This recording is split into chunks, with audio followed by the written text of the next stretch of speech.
Imagine que você é um xerife de polícia e que está em meio de um tiroteio, e durante o conflito você acaba sendo atingido por uma bala e cai no chão. Você automaticamente apaga e vai parar em um hospital. Ao chegar lá, você vê deslumbres de coisas rápidas acontecendo ao seu redor. Logo depois você entra em coma e dorme por alguns anos. Só que logo, depois de acordar do seu coma, você percebe que o mundo que você conhecia já não existe mais e que agora ele havia sido dominado por mortos-vivos que vagavam pela terra. E agora você tem a missão de achar sua família, que está em algum lugar no apocalipse zumbi. Só que para chegar até eles, você terá que enfrentar muitos zumbis e também formar aliança com outros sobreviventes. Essa é basicamente a história da primeira temporada de The Walking Dead. E aqui nesse vídeo, nós iremos elaborar algumas estratégias para evitar algumas situações e sobreviver nesse universo.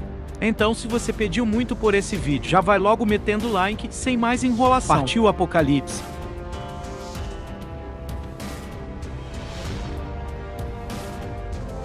Após levar um tiro e entrar em coma, Rick acorda desorientado em um hospital, aparentemente abandonado. Após se levantar, ele ainda se sentia meio tonto e com dificuldade para andar. Então ele se apoia no suporte para soro e começa a caminhar pelos corredores do hospital. Aqui ele percebe que o local já estava abandonado e caindo aos pedaços. E logo depois ele se depara com uma porta estranha que tinha algo escrito em sangue, que parecia ser um tipo de aviso. A frase dizia: "Não abra mortos aqui dentro." E do nada surge uma mão entre a brecha da porta. Rick fica assustado e vai embora.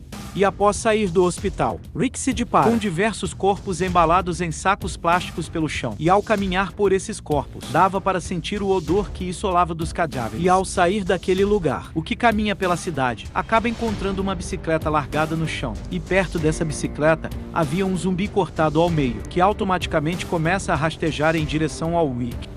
Rick se assusta, mas logo depois ele pega a bicicleta e vai embora. E começa a pedalar em direção da sua casa para ver se sua família estava lá. Só que ao chegar na sua casa, Rick percebe que não havia ninguém. Mas ele não havia perdido a esperança e continua procurando, até que eventualmente ele acaba se deparando com um zumbi. E do nada Rick é nocauteado por um garotinho que havia metido uma pá em sua cabeça. E logo depois o garoto chama pelo seu pai. Ao cair foi que começa a alucinar, pensando que aquele garoto era o seu filho. E aqui aparece o pai do garoto, que mata o zumbi e corre até seu filho. Ao chegar até ele pergunta se Rick havia dito alguma coisa. O garoto responde: queria ver o chamado de cá, mas o pai do garoto insistia em não acreditar, pois ele achava que Rick era um zumbi e que zumbis não falavam. Então o pai do garoto pergunta ao Rick por que ele estava enfaixado e a causa do seu ferimento. Rick está desorientado, não conseguiu responder com clareza, mas o pai do garoto fala para Rick caso contrário ele iria matá-lo. Só que antes que o Rick pudesse falar alguma coisa, ele acaba apagando. Logo após acordar o Rick e vê em um local escuro e ele percebe que suas mãos estavam amarradas. E bem na sua frente estava o pai do garoto chamado Morgan. Rick se ele havia sido mordido. Rick responde que não e que ele apenas havia levado um tiro. Logo em seguida, Morgan passa a mão sobre a testa de Rick com febre. E depois de confirmar que ele não estava com febre, Morgan remova as braçadeiras com uma faca. Mas Morgan avisa que se o Rick tentasse fazer alguma coisa, ele mataria com aquela faca, sem pensar duas vezes. E pergunta a Morgan onde estavam as pessoas daquela casa. Morgan responde que a casa já estava vazia quando eles chegaram. Morgan e Rick se conheciam mais. De repente surge um barulho no lado de fora e ao olhar por uma brecha, podia servir um carro cujo alarme estava tocando. E posteriormente atraiu alguns zumbis para perto da casa. Um desses zumbis era ninguém mais que a esposa de Morgan, que havia virado zumbi. Mas Morgan não teve a coragem de finalizar sua própria esposa. Rick, junto com Morgan, o filho do Henry, se ajudam para encontrar suprimentos e uma forma de sair da cidade. E logo depois, eles vão até a delegacia de polícia, onde lá eles poderiam encontrar algumas armas. E lá eles também aproveitam para tomar um banho. E logo depois, Rick pergunta a Morgan se ele gostaria de ir para a planta junto com o Duende. Mas Morgan responde que vai ficar, pois ele tinha assuntos inacabados naquela cidade. Então Rick entrega o walkie-talkie para que eles pudessem se comunicar e informar o que estava acontecendo na cidade. E logo depois os dois se despedem e seguem seus caminhos. Aqui vemos Rick deixando a delegacia e que estava se preparando para deixar a cidade e ir para a planta. Mas antes, Rick acabou se deparando com um de seus colegas da polícia, que infelizmente havia virado zumbi. Então, antes de ir embora, Rick resolve finalizar o zumbi com um tiro na cabeça. Por um lado, podemos até entender o motivo pelo qual ele fez isso, pois se tratava de um amigo e colega de trabalho. Mas naquele momento, Rick havia quebrado pelo menos 3 regras importantes do apocalipse zumbi, que no caso seriam desperdiçar munição, fazer barulho e por último matar o zumbi sem necessidade, o que não representa ameaça. Aquele simplesmente poderia ter ido embora, deixar o zumbi ali mesmo, pois aquele zumbi estava de trás de um arame. Então ele não representava nenhuma ameaça. E aquele zumbi provavelmente acabaria sendo morto, uma hora ou outra por algum sobrevivente. Não faria sentido gastar munição com ele. Após deixar a delegacia, Rick faz uma última parada naquele lugar onde ele havia visto a zumbi da bicicleta, e pode-se ver que ele ainda estava lá. Então Rick se aproxima do zumbi e vê o estado em que ela se encontrava, ainda se rastejando pelo chão. Então, finalmente, o Rick resolve finalizar o zumbi com um tiro na cabeça. E logo depois ele vai embora e pega a estrada. Aqui a situação segue o mesmo exemplo da anterior, onde o Rick simplesmente poderia ter deixado aquele zumbi mesmo, pois uma hora ou outra alguém viria para matá-lo, e assim ele poderia ter poupado munição. Enquanto ele dirigia até a Atlanta, Rick tenta entrar em contato com outros sobreviventes pelo rádio, e por alguns segundos, um grupo de sobreviventes havia respondido, só que a transmissão acabou falhando. E logo depois o carro de Rick acaba ficando sem gasolina, obrigando ele a ter que parar o carro. Rick vai até uma casa perto da estrada e pergunta se poderia pegar emprestado um pouco de gasolina. Só que ninguém havia respondido. Então dá a entender que não havia ninguém na casa. Então aproveita e vasculha a casa à procura de gasolina. Mas infelizmente ele não havia encontrado nada. Só que logo depois, ele acaba encontrando um cavalo atrás de uma cerca. Então Rick vai até o cavalo. E aparentemente o cavalo era manso. Então Rick monta em cima dele, começa a cavalgar em direção à cidade de Atlanta. Ao chegar na cidade, pode-se notar que as ruas estavam desertas e bagunçadas, além de, claro, silenciosas.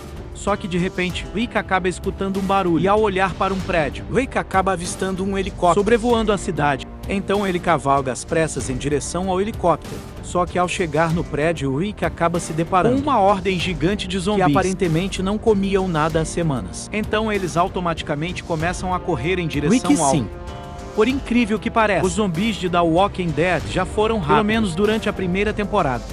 Rick então começa a cavalgar para o lado oposto. Só que ao chegar no outro lado da rua, ele se depara com outro grupo de zumbis. E o Rick acabou ficando cercado em ambos os lados. E não tinha parado de correr, já que logo em seguida, os zumbis começaram a agarrar o cavalo, que faz Rick cair do chão. O cavalo acaba virando lanche para os zumbis, e para evitar ser devorado, Rick acaba se arrastando para debaixo de um tanque de guerra. E logo depois ele acaba encontrando uma escotilha. E por fim ele entra no tanque. Aqui no tanque Rick pensou que está de zumbis, só que ele não percebeu que tinha um zumbi bem ao lado dele. O zumbi não tá precisando de Rick, mas antes que ele tentasse fazer alguma coisa, Rick dá um tiro em sua cabeça. Só que por estar muito perto do zumbi, o barulho foi alto demais e fez com que Rick ficasse desorientado por alguns segundos. Aqui nessa situação, não era necessário atirar no zumbi, já que se Rick tivesse uma faca ou qualquer objeto com ponta afiada, ele poderia ter simplesmente matado o zumbi sua cabeça. Ou a segunda opção, que seria se afastar e manter o zumbi longe, por fim dar um tiro na cabeça. Enfim, após ficar desorientado por breves segundos, Rick acaba ouvindo uma voz misteriosa que dizia rádio para Rick ficar onde ele estava e que alguém estava vindo para tirá-lo de lá. A voz misteriosa surgiu novamente no rádio e dá algumas orientações a Rick para passar pela rua. O cara pergunta a Rick se ele tinha munição sobrando. Rick responde que não, mas que ele tinha armas de munição e uma bolsa que ele havia deixado cair no chão após ter jogado para fora do cavalo. Então Rick segue as orientações do cara, abre as cortinas do tanque, e aqui ele já dá de encontro com o zumbi. Só que ele logo é finalizado, e o Rick desce do tanque e corre pela rua. Os zumbis começam a perseguir Rick enquanto ele dava disparos com a arma, e após chegar no beco, ele dá de encontro com um rapaz asiático que fala para Rick seguir ele. E enquanto eles corriam, havia uma enxurrada de zumbis atrás deles. Eles aproximavam cada vez mais, até que eles se encontram mais cara de incêndio. Então Rick e o rapaz coreano chamado Glenn sobem a escada até o telhado. E ao chegarem lá, eles atravessam o caminho para o prédio vizinho. E ao chegarem lá, eles abrem a porta no chão e descem as escadas. Ao entrarem no prédio, eles correm pelos corredores, descem as escadas e correm até ao estacionamento, onde lá eles encontram alguns zumbis que bloqueavam o caminho. Até que do nada, 2 caras vestindo coletes e segurando tacos de beisebol saem pela porta e começam a descer a vala nos zumbis, dando tempo para que Rick e Glenn corressem até a porta. Só que ao entrar, Rick é surpreendido por uma mulher que o empurra contra a parede e aponta uma arma para o seu rosto. Um dos caras de colete diz para a mulher chamada André alargar o Rick, mas André continuava insistente, até que ela finalmente abaixa a arma. Rick então pergunta o motivo de tudo aquilo. Então o cara mexicano chamado Merez leva o Rick até a entrada do prédio e explica que os tiros que Rick havia dado acabaram atraindo vários zumbis até a localização deles. E ao chegar na entrada, Rick se depara com uma enxurrada de zumbis na porta de vidro que ainda estava intacta, mas não por muito tempo. Enquanto isso, podemos ver que tem um zumbi no lado de fora, que segurava uma pedra, e ele tentava quebrar a porta, dando a entender que ainda existiam zumbis com inteligência. E pouco a pouco a porta de vidro estava se rachando, e não demoraria muito até que ela se quebrasse por completo. E quando os outros recuaram para trás, de repente surgem barulhos de disparos que vieram do telhado. Todos sobem as escadas até o telhado, e ao chegarem lá, eles se deparam com Mary Jackson, um dos sobreviventes, que estava causando barulho com suas disparos de rifle. T-Dog fala para Melly parar com os disparos, só que Melly me ignora e dá uma de machão para cima de todos. E logo depois ele começa uma briga com T-Dog e depois aponta uma arma para ele, só que Merlin não o mata. E após isso, Merlin se autodeclara o cara no comando e pergunta se tinha alguém que fosse contra. De repente, Melo é surpreendido por Rick, que ataca Merlin com o rifle e após cair no chão, Rick algema Merlin para que ele não machuque os outros. E após algumas horas, os zumbis acabam quebrando uma das portas de vidro e logo em seguida vão para outra. E aqui o grupo precisava de um plano rápido para escapar daquele lugar. Caso contrário, eles acabariam virando lanche para os zumbis. Então os sobreviventes saem à procura de um zumbi para matar, arrastar o socorro para dentro do prédio e com ele lá eles começam a estripá-lo e colocar seu sangue em suas entranhas em roupas brancas, com o objetivo de servir como disfarce para andar entre os mortos sem ser notado, pois eles precisavam sair daquele prédio o mais rápido possível. De início, aquela não era uma ideia, pois ela tinha tudo para dar certo, caso ela fosse executada da maneira correta. Para começar, somente alguns sobreviventes vestiriam aquelas roupas cobertas de tripas. Mas aqui eles se esqueceram de um detalhe importante, que no caso seria a parte de passar as vísceras e o sangue no rosto, pois como já vimos em outras temporadas, passar sangue de zumbi no rosto geralmente deixa o disfarce ainda mais indetectável, ou seja, as chances do disfarce dar errado são bem pequenas, a menos que do nada comece a chover. Mas para isso também existe uma solução. Mas enfim, se for usar vestimentas cobertas de sangue e tripas de zumbi, não se esqueça de passar no rosto. Mas aí você me diz: ah, mas eu não quero sujar meu rostinho limpo, cara. Você tem que entender que no apocalipse zumbi não existe lugar para frescura. Então, para sobreviver, nós fazemos de tudo, até mesmo passar pelas coisas mais nojentas, como agora conta a parte da chuva. Quando Rick e Glenn saem do prédio com aquelas roupas cobertas de sangue de zumbi, eles até conseguem caminhar e passar despercebidos pelos. Mas essa alegria dura pouco, quando do nada começa a cair gotas de água do céu, dando a entender que logo iria começar a chover. E é exatamente isso que acontece. Quando a chuva começa a cair, automaticamente acaba estragando o disfarce, pois os zumbis começaram a sentir o cheiro de carne viva. E logo depois, eles começaram a perseguir e tentar atacar Rick e Glenn, que tiveram que bolar um novo plano. Aqui nessa parte, eu acho que a solução para esse problema seria simplesmente achar um teto ou algum lugar que tenha sombra para se esconder, pois assim era só esperar a chuva passar. E lembrando que, caso eles tivessem passado sangue de zumbi no rosto, provavelmente o disfarce não iria se desmanchar tão facilmente. E temos aqui outra cena, onde mais uma vez, eles quebram uma das regras mais importantes, que é não fazer barulho. Quando o plano do disfarce dá errado, Rick e os outros sobreviventes decidem pegar um caminhão e vazar dali. No entanto, Glenn acabou tendo que pegar outro carro e dirigir até o acampamento. Até aqui tudo bem. No entanto, a porta do carro estava trancada. Então, para abrir, tiveram que quebrar o vidro, que automaticamente fez o alarme tocar. E bem naquele momento, não dava para desativar o alarme, pois os zumbis já estavam indo em direção a eles.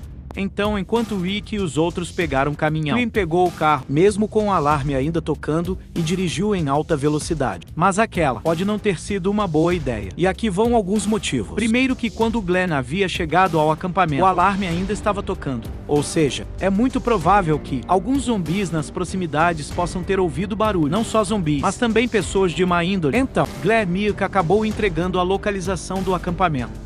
Que nesse caso, eu acho que Glenn simplesmente poderia ter deixado o carro um pouco mais longe do acampamento e ter continuado o resto do caminho a pé, ou pelo menos parar para tentar desativar o alarme antes do grupo sair do prédio. O único que faltava para entrar no caminhão era T-Dog, que estava indo em direção às escadas, só que Merlin ainda estava algemado no cano e pede para que T-Dog venha tirar as algemas. T-Dog fica receoso, até que Merlin começa a implorar para que ele o salve. Então T-Dog fica nervoso com toda aquela pressão sobre ele. Mas mesmo assim, ele foi correndo até Merlin, segurando uma chave minúscula na mão. E aqui vocês já sabem que vai dar merda, pois T-Dog acaba tropeçando e deixando a chave cair no chão, que acaba quicando e indo parar dentro de um ralo. Merlin automaticamente fica putaço com T-Dog, e T-Dog, sem saber o que fazer, simplesmente diz que sente muito, e logo depois ele vai embora. E aqui lá se foram as chances de merda de sair daquele prédio, pelo menos sair inteiro. Pois mais pra frente descobrimos que o grupo voltaria para buscar Lou. Mas o que poderia ter sido feito para contornar ou evitar aquela situação? Para começar, eu acho que Merlin não deveria ter tratado o T-Dog da maneira que ele tratou, e nem ter gritado com ele para que ele viesse soltar Lou. Pois sabemos que pessoas que agem sob pressão geralmente acabam fazendo alguma cagada. Então aqui, ele simplesmente poderia ter pedido para que T-Dog deixasse a chave com ele. Mas como ele estava com pressa, já que uma ordem de zumbis estava invadindo o prédio, não tinha como ficar calmo numa situação daquelas. Mas pelo menos T-Dog poderia ter deixado a chave no bolso e não segurado. Ao chegar no acampamento, Rick se encontra com a sua família, assim como os demais membros do grupo, que se reencontraram com seus familiares. Só que quem aparentemente não estava feliz em ver Rick era o Shine. E eu acho que vocês sabem por quê. Quando chega a noite, o grupo se reúne em volta de uma fogueira para relaxar. E quando chega o dia seguinte, o grupo acaba se deparando com um zumbi que havia chegado ao acampamento, mas ele logo é eliminado. Eles se perguntam como aquele zumbi havia encontrado eles. Um dos membros do grupo responde que é possível que eles tenham ficado sem comida na cidade. Mas aqui não podemos descartar o fato de que o Glenn ter chegado no acampamento e um carro com o alarme tocando provavelmente pode ter atraído aquele zumbi para o acampamento. E após eliminarem um zumbi, surge Dara, o irmão mais novo de Man, que havia voltado após um dia de caçada. Derry pergunta onde estava seu irmão e o clima fica tenso, pois não sabiam como iriam explicar para Dara que o irmão dele havia sido deixado preso para ser devorado pelos zumbis. Então Rick se aproxima de Dara, explica que ele teve que algemar Mary em um telhado para a segurança dos demais. Dara fica pistola ao saber que seu irmão algemado foi e deixado no prédio para morrer. Então, com raiva, ele parte para cima de Rick, só que o Egg tenta contê-lo e acaba caindo no chão e rapidamente ele sai com uma faca. E logo depois ele desfere facadas no ar, tentando acertar o Rick. Então Shine chega por trás e executa o mata-leão, e também que pede para que Dara se acabe. E depois de muita insistência dela para de se debater, então Shine solta ele. Rick explica que ainda há uma chance do Merle estar vivo naquele prédio, diz que vai voltar para buscá-lo. Então, depois de algumas horas, Rick junto com mais outros sobreviventes preparam para voltar para a cidade à procura de Merle. E claro, recuperar a bolsa de armas que Rick havia deixado cair no chão em Atlanta. Enquanto Rick junto com Glenn e T-Dog voltaram para a cidade procurar Merle, o restante do grupo havia ficado para cuidar do acampamento. Aqui Lori evitava Shane e tentava não falar com ele, mesmo com ele insistindo, pois como vocês já sabem, os dois se pegavam. E fazia mais do que isso, pois eles acharam que Rick estava morto no hospital. Mas quando Rick volta vivíssimo para o acampamento, o clima fica tenso entre Lori e Shane. No entanto, Shine aparentemente não havia desistido dela. Nesse episódio também houve alguns desentendimentos entre membros do grupo, quando Carol estava ajudando as outras mulheres do grupo, o marido dela manda ela voltar para a barraca. Carol aparentemente não queria voltar para junto do marido, e as outras mulheres do grupo até insistiram para que ela ficasse, só que Ed não estava nem aí. Então ele puxa Carol à força, e quando ela tentou resistir, acaba dando uma tapa na cara dela, e quase começou uma briga com as outras mulheres. Só que infelizmente Shane foi até lá, jogou Ed no chão e deu aquela bela surra merecida, e fala que se ele encostasse nela de novo, ele iria fazer algo bem pior. Enquanto isso, Jean passou a tarde inteira cavando covas aleatórias, sendo que não havia ninguém para enterrar. Shine até tenta convencê-la a parar, mas de se recusar, pois de acordo com ele, algo ruim estava para acontecer. Então Shine, sem escolha, acaba tendo que intervir e amarrar Dinho e deixar ele preso, até que ele recobraça. Juízo mais pra frente, quando Rick junto com os outros membros do grupo voltaram para o acampamento, já estava ficando escuro. E quando anoiteceu, os membros do grupo se reuniram em volta de uma fogueira para relaxar um pouco, depois de um dia tenso. Só que aqui todos ficaram relaxados demais, e ninguém havia ficado de vigia para avisar o grupo caso alguma merda acontecesse. Foi exatamente isso que aconteceu. Em uma das barracas estava o marido da Carol, Egg, que ficou dentro da barraca após levar uma surra do Shane. E aqui alguém estava tentando abrir a barraca. E como estava tudo escuro, Ed pensou que era sua filha que tinha ido lá para vê-lo. Só que na verdade era um zumbi, que não perde tempo e começa a atacar ela. Enquanto isso, aqui a irmã da Andrea. A Amy vai até o trailer sozinha para pegar alguma coisa. Só que logo ao fechar a porta do trailer, ela é surpreendida por um zumbi, que não perde tempo e já mete uma mordida no braço da garota. Automaticamente a Amy começa a gritar. E aqui, finalmente, o grupo escuta os barulhos vindo do trailer e da barraca.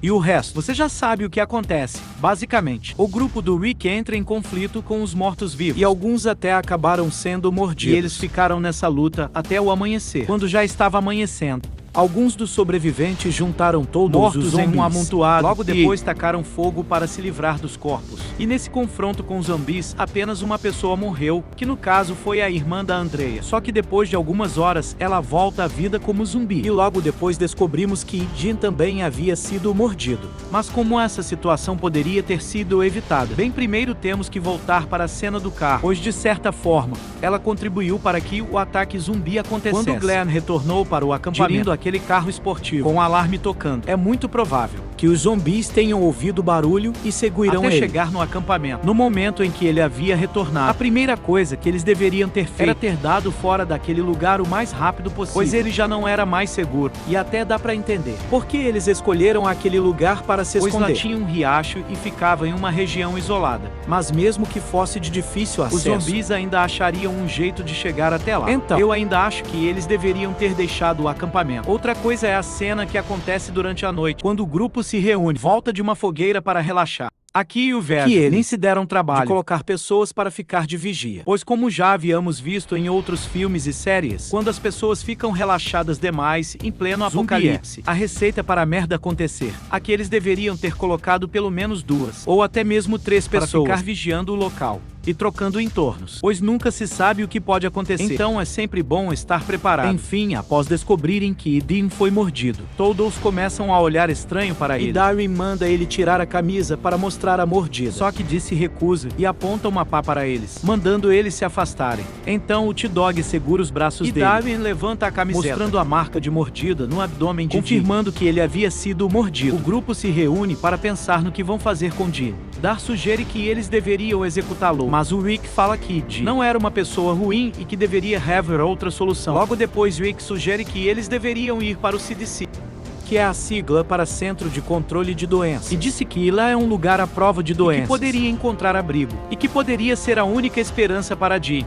Então, depois de enterrarem os corpos, incluindo da irmã da Andrea, o grupo resolve ir para o CDC. Só que, infelizmente, no meio do caminho, Jean começou a ter uma febre escaldante. E já sabia que não iria chegar o resto do caminho. Pelo menos não vivo. Então ele pede para que pare em um carro e o deixem ali. O grupo tenta insistir um pouco mais, mas logo depois eles concordam. E ao pararem em um carro, eles levam Dee até uma árvore e se despedem. E logo em seguida, eles seguem caminho até o CDC. E ao voltarem para a planta, o grupo finalmente chega no prédio do CDC, que aparentemente estava trancado. E ao se aproximarem da entrada, vê que pede para quem quer que estivesse lá dentro abrisse os portões para que eles pudessem entrar. Só que ninguém responde. Então Rick começa a insistir, dizendo que havia pessoas ali que precisavam de ajuda. Então, depois de muita insistência, os portões se abrem e surge um breve clarão. E após as luzes se apagarem, eles vão para dentro. E ao entrarem no prédio, pode-se notar que ele estava aparentemente vazio. Até que do nada, eles se deparam com um cara misterioso, segurando o rifle. O nome do cara era Jenna, e ele era o responsável pelo lugar. Jenna pergunta o que o grupo do Rick estava fazendo ali, que ele só queria uma chance. Então Jenna resolve deixar eles ficarem, contando que eles concordassem, e fazer exames de sangue. Então, após todos concordarem, Jenna fala que se tivesse algum pertence lá fora, eles deveriam trazer para dentro, pois quando as portas se fechassem, elas não iriam mais se abrir. Então todos trazem suas coisas para dentro do prédio. Após se hospedarem, todos ficam à vontade e relaxados. Mas pelo menos aqui tá liberado, né, galera? Já que não tinha como nenhum zumbi entrar naquele lugar. Durante o café da manhã, eles estavam comendo tranquilos, até que o Dr. Jenny chega, e um dos membros do grupo pergunta o que realmente estava acontecendo. Então Jenny leva todos para ver um vídeo. Ele explica como as pessoas voltavam à vida como após zumbi. A morte. No primeiro vídeo, ele mostra o cérebro de uma pessoa ainda viva, mas que havia sido infectada. Segundo vídeo, mostra o cérebro nos momentos finais, antes da morte. Logo depois as luzes no cérebro começam a se apagar, dando a entender que a pessoa finalmente havia morrido. Já no terceiro vídeo, mostra o cérebro da pessoa já sem vida e totalmente escuro. Até que de repente, surgem pequenas luzes em algumas partes do cérebro, principalmente no tronco cerebral, responsável pelos movimentos do corpo. Mas a parte humana continuava escura, o que significa que o indivíduo ainda estava morto. E logo depois o vídeo se encerra com uma ruptura no cérebro, causada por uma arma de fogo. Andrea pergunta se Jane sabia o que significava aquilo. Então Dr. Jane responde que pode ter sido causado por um micróbio, vírus ou até mesmo parasita. Depois disso, o grupo começa a explorar o lugar, até que de repente as luzes começam a se apagar devido à falta de combustível do gerador. Rick pergunta a Jane o que estava acontecendo, e ele responde que a energia havia acabado. Os computadores continuariam funcionando, pelo menos até o último segundo possível. Após isso, surge um cronômetro que dá início a uma contagem regressiva. E quando chegasse a zero, o prédio inteiro iria explodir, para evitar que nenhum organismo infectado sobreviva. Sabendo disso, Rick fala para todo mundo pegar suas coisas, pois eles iriam se mandar naquele lugar. Essas portas que levam até a entrada estavam bloqueadas. Jane avisou a eles desde o início que quando aquelas portas se fechassem, elas não iriam mais se abrir. Rick pede para que o doutor abra as portas, mas ele responde que não era possível. Depois de muita insistência, Jane resolve abrir as portas. E em seguida todos correm a toda velocidade, pois só havia 4 minutos para o prédio explodir. Mas antes que Rick fosse com os outros, o Dr. Jane sussurra algo em seu ouvido. E logo depois ele vai com os outros até a entrada do prédio. Ao chegarem lá, Rick pega algumas granadas e joga perto da janela. E logo depois ele se afasta, até que as granadas explodem quebrando as janelas. E logo em seguida, todos saem para fora do prédio. Só que ainda havia algumas pessoas lá dentro que resolveram ficar. E um delas era Andrea. Já não tinha motivos para continuar vivendo após a morte da Amy. Mas Dave, uma das pessoas que mais se importavam também com decide ficar, mesmo com o André dizendo para ele ir pois com ele os diz outros. Que ele viver não quer naquele mundo se ela também não quiser. Então, após conversarem, os dois resolvem sair do prédio antes que ele explodisse. Enquanto isso, no lado de fora, Rick já estava com os outros dentro da van. E quando eles quase iam embora, eles avistam Dale e Andrea saindo do prédio. Então eles correm o mais rápido possível até a van, mas eles não iriam conseguir chegar a tempo, pois a van estava muito longe e só restava 10 segundos para a explosão. Então eu e a Andrea se abaixam para se proteger. E finalmente o prédio explode. Após a explosão, havia diversos destroços espalhados e alguns zumbis estavam pegando fogo. Então, após a poeira das chamas, eu e André se junta aos demais e o grupo segue seu caminho até um lugar seguro, dando encerramento à primeira temporada de The Walking Dead. Então é isso. Eu espero que vocês tenham gostado desse vídeo. E se quiserem ver a parte 2, não se esqueçam de arregaçar o like. E claro, se inscrevam no canal e ativem o sininho para nunca perderem o vídeo. Vamos ficando por aqui e vejo vocês na próxima pandemia.